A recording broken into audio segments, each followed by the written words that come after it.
series of interviews by Betsy Borns, and it's from 1987. And this is the chapter for Emo Phillips. But first, this is how he is described in the biography section. Emo Phillips began performing stand up in 1976 for $2.50 a show, and while his price has gone up considerably since that time, he does not seem to have altered his lifestyle accordingly.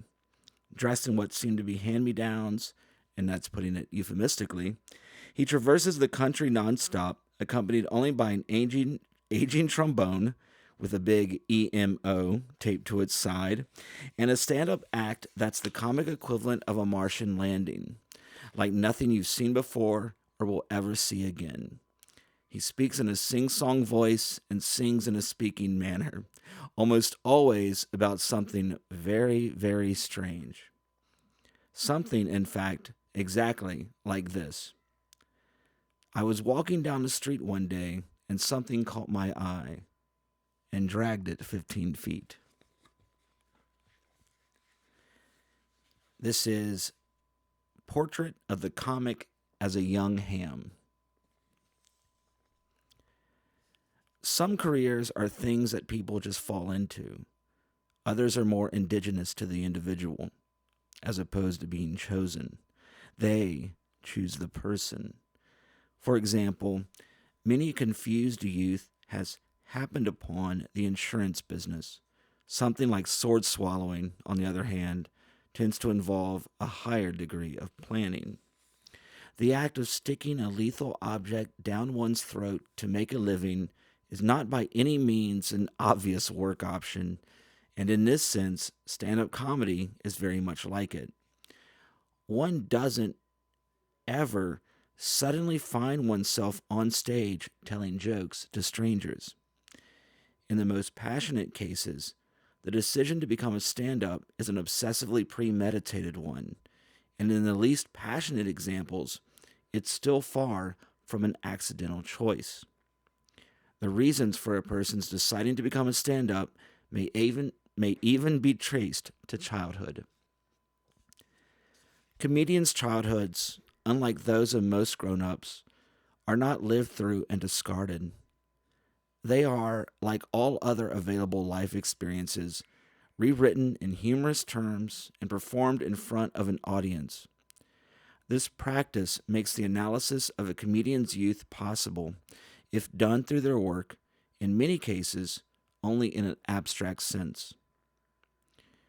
When comedian Emo Phillips says of his childhood, I had a real life force, a wondrous joy and exuberance, which resulted in my being beaten into a coma continuously. His intention is to tell a joke, not the truth. When he continues speaking about having children of his own, with my luck, my kid would probably be the Antichrist. He'd make my head explode and then go on to lead the world. The connection between his words and reality is revealed to be substantially less than tenuous. And yet, in searching for early signs of a stand-up's vocation, one can't help taking the comic's material, particularly when it's about childhood, into consideration. Even if one doesn't view the material as being true, as in the case of Emo, one can't help but think that perhaps comedians' willful alteration of fact might just be their method of dealing with some unspeakable childhood pain. This assumption is not new, of course, nor is it restricted to comics. Freud has helped us all to become obsessed with finding out why we, and everyone we know, is doing what we're doing. Because whatever it is, it must be a reaction to something.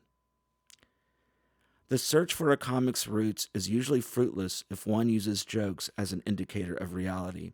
However, a comic's material about his life may have some connection to reality, but basically an act is just that, an act. It's a fictionalized account with a few actual facts thrown in to make the act believable and perhaps more relevant to people's lives.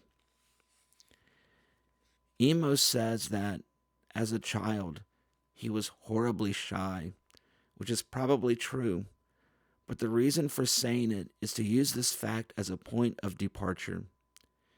I was so shy, I would write down fire on a piece of paper and pass it to the teacher.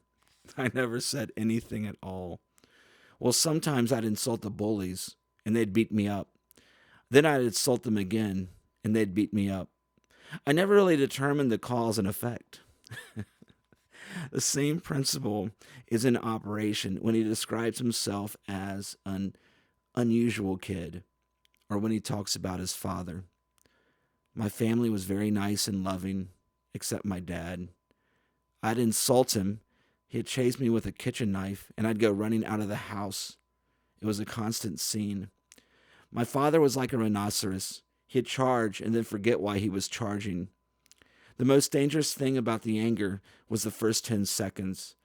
If you could escape that, you were okay. He looked like Robert Mitchum, but had the personality of Mo Howard. And he never drank either. We'd say, "Please, Dad, have a drink." We thought it would be nice for him to have an excuse, but he'd just come after us with a knife again. Instead of different, Emo says he was special, avant-garde. I was different the same way. For instance, that the amphibians were different from the slimy little fishes that didn't have the capacity to spend some of their time on dry land. I evolved, and they didn't. They're still in the primordial muck. He was smart, but in different ways than other children. I had certain skills that went unrecognized, unappreciated in our culture. I was very good at drooling. I could drool in special patterns, but no one understood them, so I didn't get credit for that. Once I brought a knife to class and they took it away. I don't think they trusted me. I got in trouble once for making an 8 the wrong way. I said another teacher taught me to do it that way, so they brought her in, and of course she said she didn't. So I got sent to the principal. I mean, I thought everyone would take a dead squirrel and trace its buttocks on the blackboard to make an 8. I thought they were unnecessarily prissy. Hearing this, it's not inconceivable to assume Emo had a troubled childhood. But when one really listens to what's being said, it's obvious that none of it could possibly be true, unless Emo grew up with Charles Manson or in a Stephen King novel. The question of whether or not he had an unhappy childhood would be impossible to answer based upon his act, because what he is talking about has little connection to reality. Its primary purpose is to get laughs, and everything else is secondary. He illustrates, "If I tell you my girlfriend's so fat that she weighs 150 pounds, it wouldn't be very funny. But if I say my girlfriend's rear end wasn't that big, only one of its moons had an atmosphere, that works." Every stand-up goes on stage as a character to some extent. Some may adopt a persona that's very similar to their own personality, but it's still a separate entity, a person telling jokes as opposed to telling the truth, which no real person does. Even observational comics, who base their material in reality, use the truth not as an end, but as a foundation on which to build jokes by taking the truth to its farthest extreme. Joe Bolster points out that the styles of stand-up comedy can be divided into reality and fantasy. Rodney Dangerfield does fantasy. Those jokes never really happened, but you're willing to go along with it because the character is so credible. If he says, "I asked a woman to make French toast and she got her tongue stuck in the toaster," we know it didn't happen, but he looks like the kind of guy who would know someone who would do that. Other comics, like Cosby or Pryor, say stuff that may really have happened to them. They're only exaggerating it or following it to its logical end. Regardless of style, a comic's goal is not to report the news, but to make people laugh. And because reality is not as funny as make-believe, it should be assumed that what they are saying is generally closer to fiction than fact. Comics must also create funny attitudes. I'm so depressed. leads to a lot more funny lines than, gee, everything's just great. Because there's a lot more humor in what's wrong than in what's right. A happy attitude is not as funny as an unhappy one, so unhappiness must either be highlighted, if it's true, or manufactured, if it isn't. Like events, people tend to give too much credence to comics' attitudes, and because of this, Kippadoda says, comedians get the rap for being insecure and unhappy people. Everybody has these feelings. The only difference is that comedians get the rap for being insecure and unhappy people. Everybody has these feelings. The only difference is that comics talk about them on stage. If I were a vice president at Xerox, I could never go to a sales meeting and say, boy, do I have problems with my old lady, because I'd lose my job for being unstable. But for a stand-up, it's normal to bring these things to the surface. They have to. That's their occupation. While the combination of unfortunate events and an attitude of why me works for individuals stand-ups comedically, it works against them as a group in terms of how they're perceived by the audience. Many people believe that comedians were lonely, isolated, unhappy children that grew up into sad adults who were trying to compensate for their past sorrow by laughing away the tears. It seems like pretty trite stuff, but it hangs on tenaciously. Part of the reason for this lies in several well-publicized, tragic cases of self-destructing comics like Freddie Prinze and John Belushi. And people do analyze comics material as mentioned above. Finally, this idea persists to some extent because some comedians themselves believe there is a connection. Although she doesn't remember being unhappy as a child, Carrie Snow says, I must have been because I am obviously drawing on some kind of pain now. Adrienne Tolsch remembers that she was an isolated, emotionally deprived child. My mom worked and my dad left a lot. And that led her to a humor and spilled over into her act. I did a line where I said I'm an only child because after I was conceived, my mother said, we're decent people. We're not doing that again. Two striking examples of comics born out of poverty and misery are Richard Belzer and Tom Dreesen. Tom, in describing his youth, paints a portrait that would render Charles Dickens speechless. I was born and raised on the south side of Chicago in a suburb called Harvey, steel mills factories. I had 8 brothers and sisters, and we lived in a shack behind a factory by the railroad tracks. 5 of us slept in one bed. We were what they called raggedy-assed, shanty Irish people, poor. I shined shoes in taverns from the time I was 6 years old until I was 12. I sold papers in the corner. I set pins in bowling alleys, caddied in the summer, to help feed my brothers and sisters since I was the 3rd child. My mother was a bartender 16 hours a day, 6 days a week. But unlike his morose Dickensian counterparts, he was not a victim of his circumstances, but rather a jolly observer. I wasn't an unhappy child. When I was 6 years old, shining shoes in a tavern, I had an uncle who owned the tavern where my mother worked. His name was Frank, and he was the greatest joke teller I've ever heard, a great dialectician. I used to watch him, and I was fascinated at how he could stand at the bar and make people roar with laughter. Ever since I can remember, whenever I hear someone laugh, I'd gravitate towards them.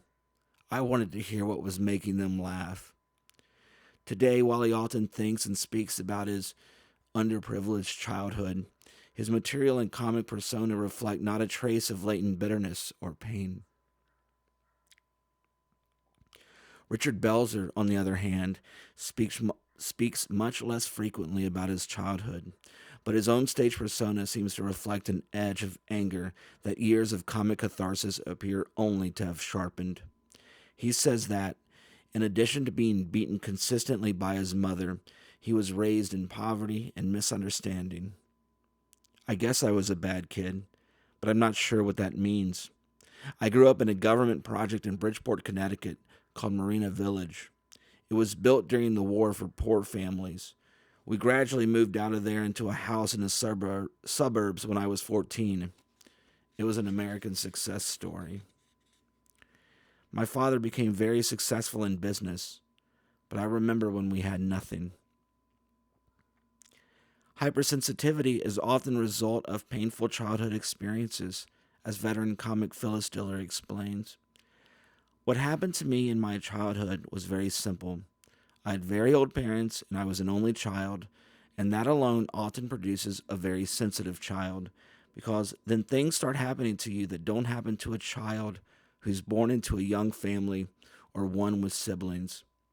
Not only was I around a lot of adults, I was around a lot of dead adults. All my aunts and uncles were popping off, and I was taken to all these stinking funerals. These real personal funerals where they're lying in the living room in a box. I belong to the funeral of the month club. I was really thinking about life and death at the age of 6. That'll put wrinkles on you. And I'd feel the old stiffs. I'd have to put my little hand on this cold, dead body that I'd seen walking around a week before. And so I had all these questions about life and death. Like, what's it all about, Alfie? Now that's enough right there. Plus, my parents thought I needed to be with little kids to play sometimes. So I had this young married cousin with little kids, and they'd give me to these people for Sunday afternoon. And do you know what these people did to me? They'd drive me past the orphanage and say, "We're going to leave you there." And my God, I would cry. They thought that was funny. There's a line in my act, which I don't use anymore, where I had a bit about being the world's ugliest baby. Great stuff. And I'd say they used to take me to the orphanage and tell me to mingle. But you see how it came out of my ancient psyche. Yakov Smirnov, who was the only child of older parents, remembers that because of this, he was overprotected and not allowed to participate in sports, so he chose comedy instead. Since I wasn't a jock and girls tended to like those kinds of guys, like football players, I wasn't popular. Creating comedy became a way of attracting attention for me. People would come up and say, "Tell us a joke." It kept me from being so isolated. Comic Rita Rudner says that her childhood was so sad that she still finds it difficult to speak about. My mother was sick my whole life. She had cancer, and it was very long. It was a very long, slow, painful death. You become a certain way because of things like that. I became extremely focused on dancing at first. I physically exhausted myself until I was 23. At the age of 15, she graduated from high school and went to work in the national tour of Zorba, eventually working her way up to a starring role in Annie on Broadway before she quit dancing to become a stand-up comic. And then I mentally exhausted myself thinking of comedy for the next 4 years. She feels that, for all comics, humor is a direct result of pain. As far as being a comedian, I think the only reason you want to be that funny is because you're profoundly unhappy. Isn't that awful? You don't see many content people in comedy. They're just not happy. They're depressed. I mean, how many gorgeous women could be stand-up comedians? How many models are funny? They don't have enough problems. Jay Leno says that children often use humor because what comedy is about is getting a reaction. And when you're a kid, any reaction is good. But he feels that comedy can also be used to mask unhappiness based on a personal recollection. In 6th grade, kids were teasing me about having a hard head for some reason. One day, a kid came over and hit me on the head with a hammer. It hurt so badly, but I remember fighting back the tears. It hurt so much that I was laughing about it. One of the kids said, "He really does have a hard head." But I didn't cry. I always remember that, trying to get a laugh out of this situation that was obviously extremely painful. I realized I could make things funny then, but it's not like I wanted to go into the circus and be hit with hammers every day. Mark Weiner feels also that his clowning around in school was probably a way of covering up physical and mental pain. In the 2nd grade, he developed perthis, a leg disease in which the tissue of the hip disintegrates and must be forced to grow back. The illness left him on crutches for 2 years. In addition to this, he was an undiagnosed dyslexic. That made me hate reading, and I became a troublemaker. I think I was hyperactive too. When asked if his parents tried to find an alternative outlet for him, he replied, "Yes, they always tried. They'd say, 'Look, there's an outlet in the wall over there. Just stick your tongue in it.'" While these comics make a pretty strong case for a connection between childhood pain and stand up comedy, A. Whitney Brown brings up an important point. You could say 90% of all stand ups had unhappy childhoods, but if 90% of the population in general had unhappy childhoods, the statistic becomes meaningless. Granted, 90% seems to be an awfully large childhood unhappiness rate for a world that has produced only one Franz Kafka, but the point remains valid nonetheless. Statistics can be easily manipulated to draw conclusions about a given segment of the population, so unless you see the entire picture, beware. Brown and many other comics find this assumption of unhappiness as a prime motivation for humor to be both annoying and insulting. It implies that stand up comedy is a passive action, a digestion, comic alteration, and regurgitation of perceived reality performed as a catharsis by the comic. It rules out the possibility that stand up may in fact be a conscious activity that is performed not as an involuntary response, but as an aggressive means to a premeditated end. Richard Belzer agrees, saying, "I've told people that the hardest room I've ever worked was my kitchen, because my mother used to hit me all the time, and I'd tell jokes to change her mood. So, in that sense, there is some correlation between childhood pain and comedy for me, but I don't like to totally reduce an art form to a psychological reaction or situation, although it certainly may have something to do with it." He states that there is also a theory that painters are only playing with their own feces on a canvas. But why dwell on this aspect of the creative process? We can reduce any great work of art to a psychological formula and therefore take all the humanity and beauty out of it and everything in between. I'm sure we could find some anal retentive dehumanizing reason why people do everything.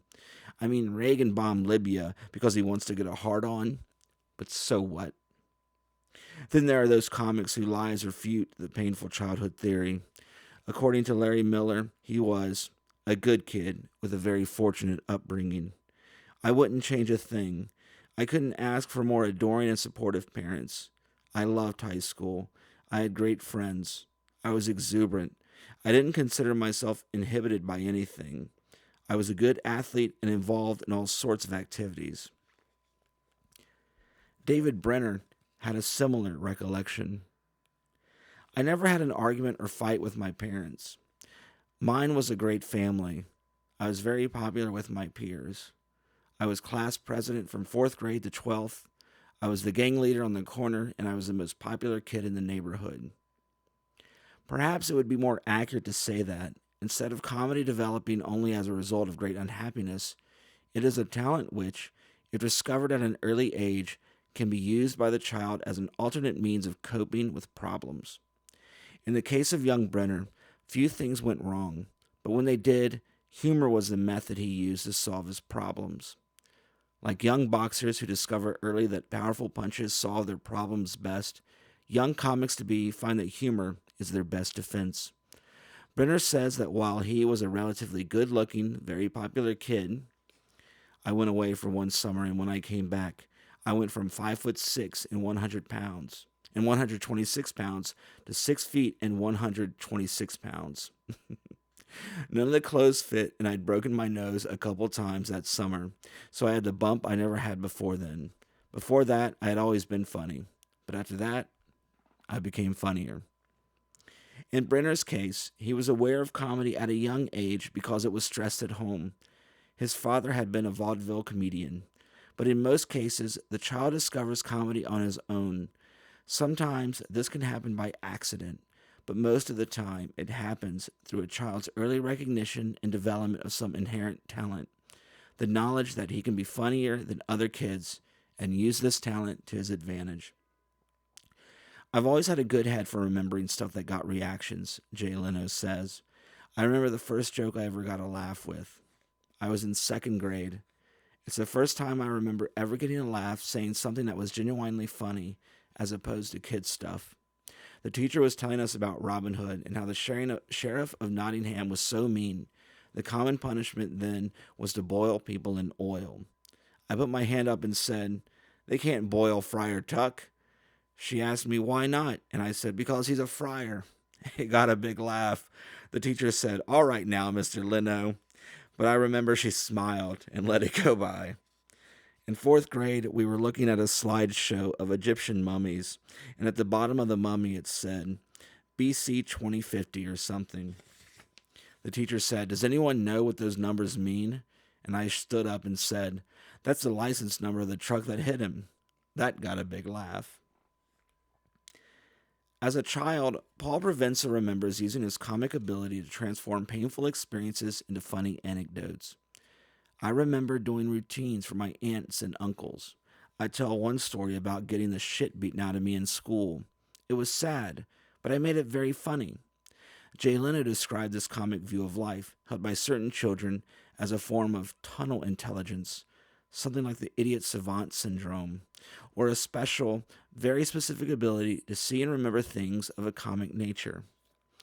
I remember obscure things from way back in my childhood, and I can remember almost all the jokes kids would tell each other in the fourth and fifth grade, that kind of playboy scatological party humor.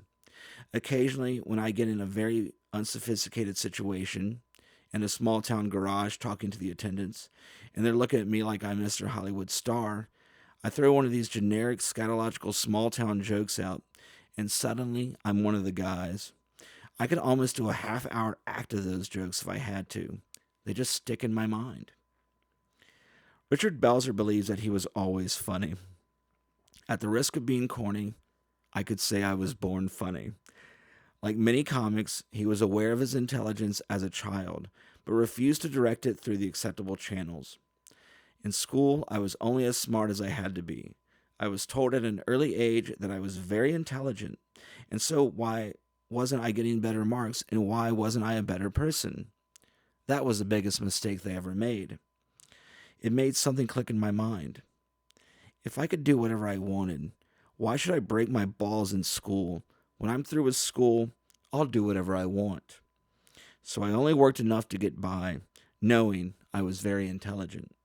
It was like, oh, I can be whatever I want? Great. Then fuck algebra. Thanks a lot. Carol Siskin was always the nut, the kind of kid where, in the car on the way to visit relatives on a Sunday, my family would look at me and say, "Listen, when we get there, can you not act weird?" But like many comics, she doesn't describe her childhood sense of humor as being silly. She says, rather, that it was irreverent. She remembers, "I was always like an adult. People have told me that my mother interacted with me like I was one. I'd be sitting in a high chair while she talked to me like I was one of her friends." What Carol describes sounds like a case of an adult viewpoint trapped in a child's body, and it is this quality, rather than a high incidence of happiness or unhappiness, that seems to be the most common thread running through comics' childhoods. Precocious wit, as seen in young comics to be, is quite different from the garden variety of childhood goofiness. For example, Bill Grunfest's childhood memories sound more like the musings of an Algonquin Round Table member than a prepubescent wise guy. I was a 6-year-old sitting in the back of the room making wry comments about the teacher's performance. Some people were class clowns by making funny noises or faces, but I had never had a talent for that. I was always the class wit. My comedy has always been based in the manipulation of words. Unlike many other funny children, who are often silly in spite of themselves, comics, as children, were funny in a more premeditated way. Often they seem to have used their humor as a means of alleviating the frustration of being tiny adults trapped in childish situations, a phenomenon coined as the Schlemiel child syndrome by child therapists Seymour and Rhoda Lee Fisher. While many stand-ups seem to have functioned like many adults in their childhood years, comic Stephen Wright presents an opposite scenario in which the adult comic functions in a childlike manner. I think little kids see the world literally, as realistically as anyone can see it. Then, the older they get, they accept more. They get mentally blinder with age. For some reason, that didn't happen to me. My stuff is almost in the perspective of a child. But since I'm an adult, I get to use the words of an adult. If a little kid heard, "The line is busy," he'd be wondering what the line was doing. But an adult thinks, "Oh, it means beep, beep, beep," and that's it. The joke I do about the 24-hour store is like that. I went to the store that says open 24 hours, but it was closed. I asked why, and they said, "It's open 24 hours, but not in a row." When adults hear 24 hours, they think 24 hours a day. That isn't necessarily true. Comedians are like sociologists. Everyone's walking around life accepting everything, and comedians are saying, "Why are you accepting this? It's so weird.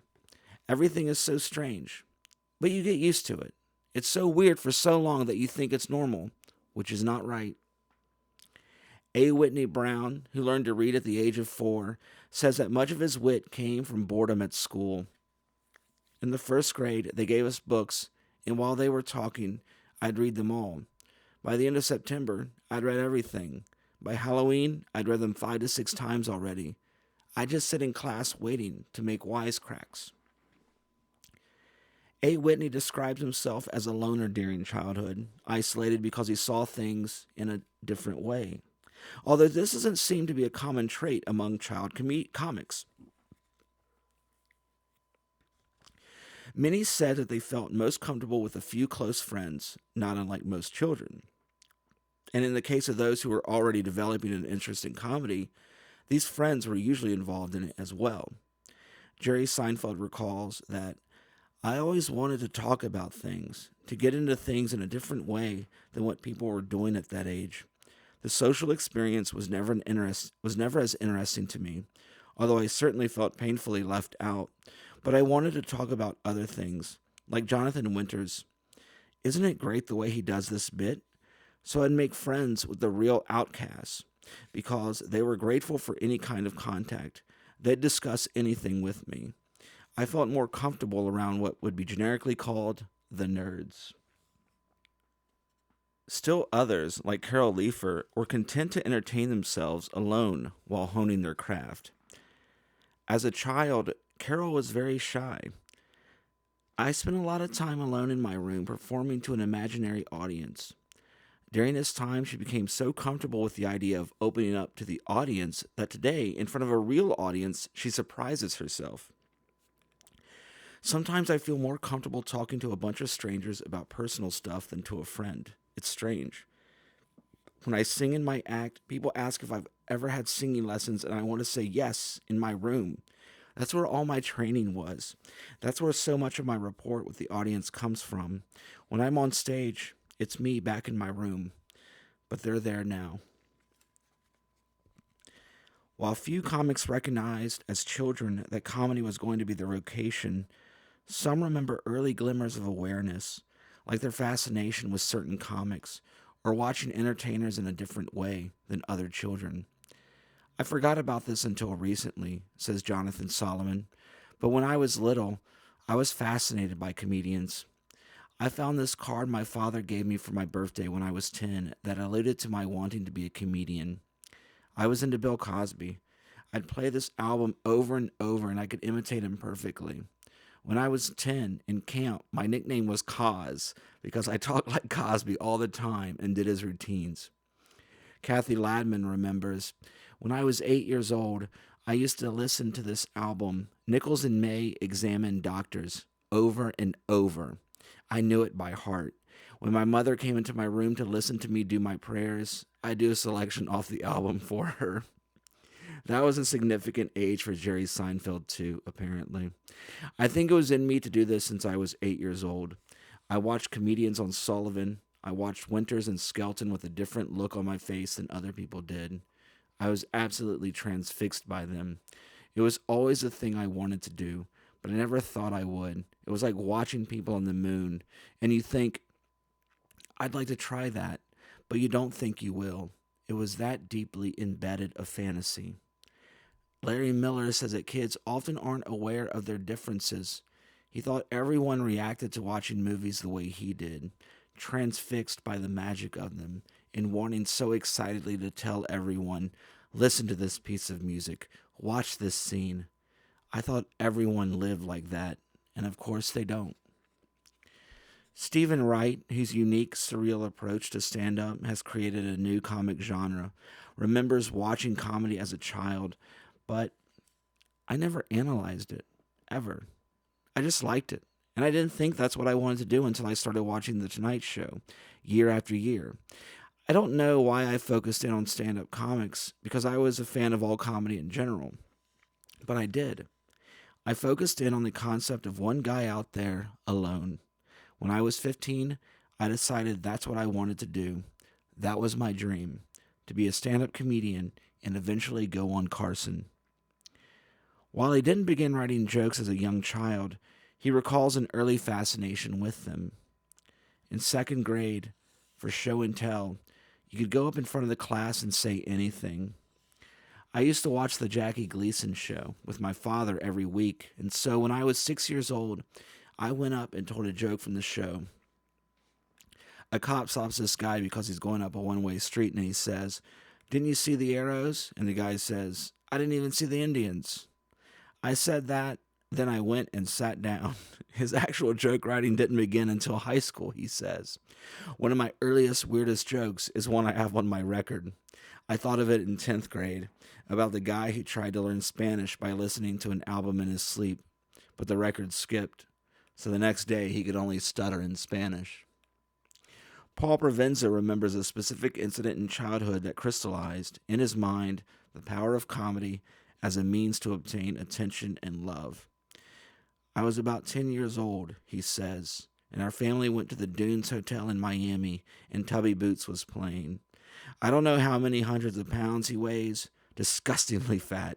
He used to play a stripper, and he was so fat he had these huge tits, which he'd put pasties on and make them twirl around. He'd been around for centuries, working everywhere from strip clubs to the Catskills to these kinds of shows in Miami. At night, I'd go and try to get in on the bouncer, and the bouncer would make me leave.